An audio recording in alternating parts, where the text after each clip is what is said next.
គ្រប់ជ្រាបសួរបងប្អូនយើងអ្នកមានអ្នកក្រអស់គ្នាជួបជាមួយខ្ញុំបាទ DJ KH ពិតជាក្រៅមីរំជួយដីលបឹកធរណី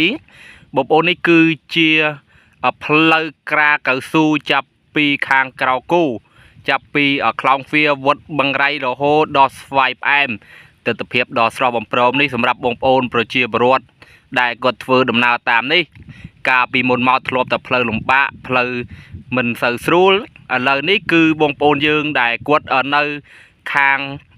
ដេញស្វាយផ្អែមនៅខាងស្វាយអង្គតសូខាងស្វាយយាគឺគាត់បានមក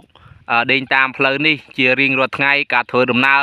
ដឹកកម្មការនេះជាពិសេសទៅដល់ស្រុកមេសាងផងដែរដងខាងអង្គរសហើយគឺជាទិដ្ឋភាពមួយសម្រាប់បងប្អូនប្រជាពលរដ្ឋដែលបានផ្លូវកៅស៊ូហើយក៏អរគុណមែនទែនសម្រាប់រាជរដ្ឋាភិបាលជាពិសេសបាទគណៈដឹកនាំខាងស្រុកខាងខេត្តខាងឃុំដែលបានផ្លូវកៅស៊ូនេះសម្រាប់បងប្អូនអ្នកមកពីខាង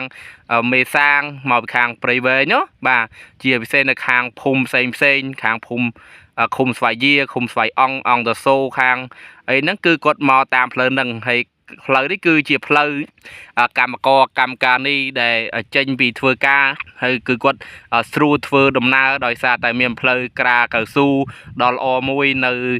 ដេញតាមដងផ្លូវនេះហើយនេះគឺជាទិដ្ឋភាពកន្លែងការដ្ឋានធ្វើផ្លូវលបឿនលឿនណាបងប្អូនយើងគឺខ្ញុំថតបាននៅកន្លែងការដ្ឋានធ្វើផ្លូវលបឿនលឿននេះគឺជាទិដ្ឋភាពសម្រាប់បងប្អូនប្រជាពលរដ្ឋទីទៀតហ្នឹងគឺមានផ្លូវលបឿនលឿនសម្រាប់ធ្វើដំណើរណាបាទសម្រាប់ធ្វើដំណើរទៅវិញទៅមកហើយក្នុងនាមខ្ញុំប្រជាពលរដ្ឋ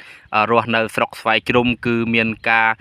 ត្រេកអរមែនតែនចេញតែពីផ្ទះមកមានផ្លូវក្រាកៅស៊ូជិះម៉ូតូអីវ៉ាន់ហ្នឹងគឺយើងប្រយ័ត្នប្រយែងអ្នកនរគ្នាអាងតែបានផ្លូវល្អគឺយើងបើកឲ្យមានថាឲ្យយឺតបន្តិចទៅចឹងហើយគឺខ្ញុំបាទ DJ KH ក្នុងនាមខ្ញុំប្រជាពលរដ្ឋមួយរូបក៏អរគុណមែនទែនដល់រាជរដ្ឋាភិបាលដែលបានធ្វើផ្លូវក្រាកៅស៊ូ